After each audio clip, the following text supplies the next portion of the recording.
asalaamaaleykum wa rahmatullah waa Sama Xalaat TV ñu ngi leen di nuyu di leen ziar bu baax a baax j'espère que yéen ñëpp yéen a ngi si jàmm ñun ñu ngi sant yàlla baax ñu ngi si jàmm ñu leen fàttali yéen a ngi seen programme plante de la semaine garabu niim moom la ñu fas yéene waxtaane tey professeur ginnaaw bañ la nuyoo ziar la garabu niim lañ bëggoon xam ay njariñam ci wàllum wér-gu-yaram ak niñ koy utiliser pour mën cee am ay résultats. salaamaaleykum wa rahmatulah sëñ Ba Mawla maa ngi lay nuyu di leen ziar di nuyu suñu mbokku internet yëpp. waaw comme ni nga ko waxee rek ñii moom moo xam nañ ci émission bu am solo. yoo xam ne après ginnaaw bi bëri contact la ñu.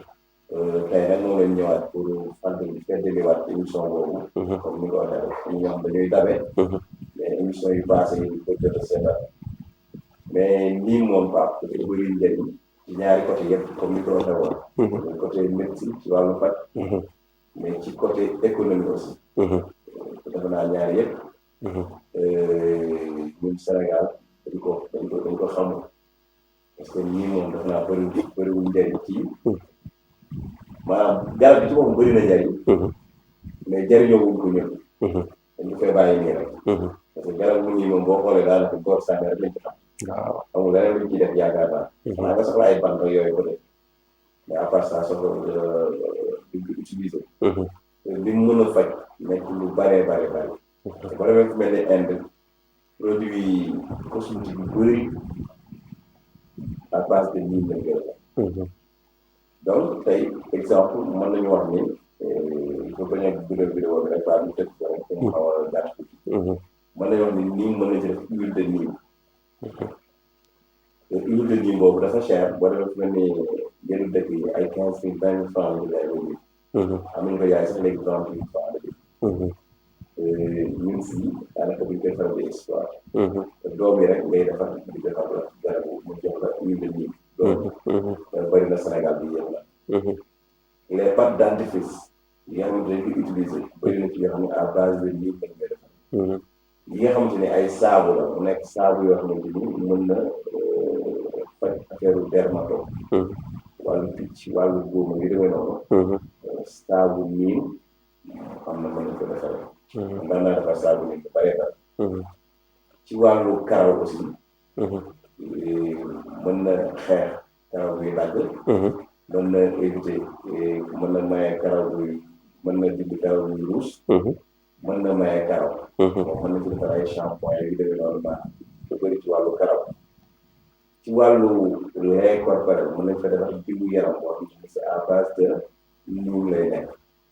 te loolu aussi day nekk loo xamante ni c'est antiseptique lay nekk nga xamante ni day protéger yaram bi. donc mën na ci def anti moustique moom loo xam ne day dàq yoo. te gis nga Afrique yoo dafay bari. te yëpp mën na ci defar produit boo xamante ni à base de niim lay nekk mën na nekk loo xam ne c'est économique. donc mën nañ ci defar ay engrais naturel. engrais mën nañ ci defar ay engrais mais mën nañ ci defar ay pesticides maanaam loo xamante ne day xeex gunóor yeeg récolte yi bu nga am récolte bu baax sa tool mën nañ ci defar pesticides yoo xamante ne dina rey attaques yu demee noonu. à base de nii lay nekk. produit naturel lay nekk. mën nañ cee defar tamit ay produits yoo xam ne contre les nématodes la nématodes yi nga xamante ni tey bu fekkee ci nit ki day bàyyi yooyu ñu nar a yàq suuf si. donc ñun mën na ko. donc kon ci côté cosmétique. ci côté produit yi gis nga yooyu yëpp niim mën nañ ko defar yoo xamante ne à base de niim la. te defe naa ni bu fekkee am na lu ñu ci def Sénégal ba réegul noonu. donc suñu kon économiquement plante la boo xamante ni ça peut être l'affaire d'une industrie. c'est-à-dire nit mën na ci créer sax industrie boppam. donc parce que ñu mën a defar moo baax. donc yooyu yëpp ci làmboo la. niim làmboo. donc kon c'est un produit boo xam ne garab la boo xam ne fii économiquement dafa taxaw ci wàllu économie donc mën nañu ko mën a exploiter. ndax bu ñëwaatee ci deuxième phase bi ñu ñëw ci phase maladie feebar. jàngoro yi mën a faj moom niim. donc garab la boo xam ne nag waaw doonte weex na. waaw mais mën na faj feebar yu bare. wala lu mel ni Inde lu mel ni suukar ñu jafe am ñoo xam ne xas na. waaw dañ ko ji naan day weex nag moom yaay loolu daal di yàq. donc di ko naan. wàcce suukar. donc ci wàllu faj baax na ci sibbiru sibbiru moom it baax na ci trop bu fekkente ni ci wàllu bopp buy metti aussi waaw baax na ci ñaari façon soit di ko naan la nga jël ko takk ko teg ko ci bopp bi takk ko day muutu métti bu fekkente ni ci wàllu lakk-lakk wala ay góom moom it bu fekkente ni nit ki am na sunguf bi sungufu xob yi wala sungufu doom bi di ko ci def aussi yàlla da koy saafara donc doom bi boo ko defee sunguf moo ëpp doole sungufu xob donc bu la neexee weer boobu lépp ko def ko sunguf boobu moo ëpp doole sungufu xob fekkee nag xob bi nga soxla moom mën nga ko jël dafay def ko sunguf boobu parce que am na ñoo xam ne bu fekkee ci wàllu saabu laa rek noonu mën nañu jël xob bi infusé ko di ko di defar saabu bu fekkente ni wàllu carie dentaire maanaam ñoom dañoo def koy biir dënn su ko amee am na xam ne ñu ngi jël kii bi di ko soccoo maanaam garab bi bant bi di ko soccoo bu fekkente ni ñoom dañoo am ba ci góomu rabaale dañuy wax góomu rabaale bu fekkente ni am nañ góom yu mel noonu su amee doom bi daf ko suuf di ko ci tay noonu yàlla mën na def ba saafara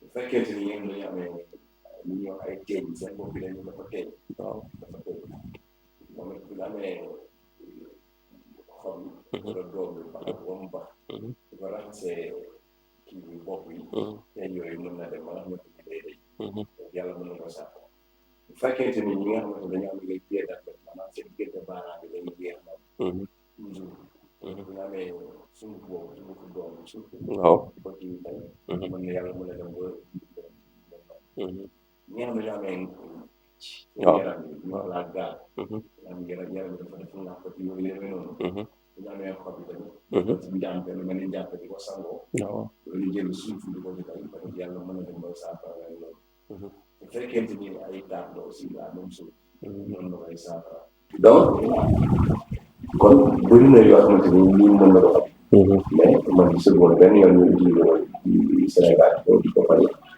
léegi nag li ci des mooy li nga xamante ni recommandé wuñ ko ci ñun produit la wax dafa wex utilisation bu yàgg bi baaxul ci foie baaxul ci ren maanaam koy utiliser tamit ci wàllu naan ci temps ko dama quelque temps utiliser waat mais kenn ko utiliser prolongé ko naan koy yàq foie wala mu yàq ren bi ci des tamit mooy dose yi nga xamante ni moom la ñu utiliser mu nekk dose yu weex maanaam te bu fekkee da nga ko xool wala nga xam ne boo koy naan da nga koo jiyee da nga koo rax ba mu oyof nga xam ne du weex nga naan loolu aussi dina dimbali ki nga xamante ni moo ci bëgg a fay mais fekk mu ngi weex noonu nga bëgg koo naan mën nga def ay jafe-jafe donc en général daal loolu mooy li nga xamante ni moom ni am na ko ci ay njariñ yi nga xamante ni mën nañ ko partage macha allah loolu amuñu duñ ci teg voilà comme ça ñu lay remercier kon ci vidéo bi am na solo macha allah ñu lay bàyyi nga tàggatoo. waaw ñu ngi lay nuyu di leen jaarale di nuyuwaale boobu dëkk bi dañuy jégalu rek ci leeral yi mais mënuñu ñàkk parfois ci lay bokk. mais jëlaat bi tey ñëw rek ci beneen émission bi. di l'essentiel. incha allah asalaamaaleykum wa rahmatulah. aleykum salaam wa rahmatullah.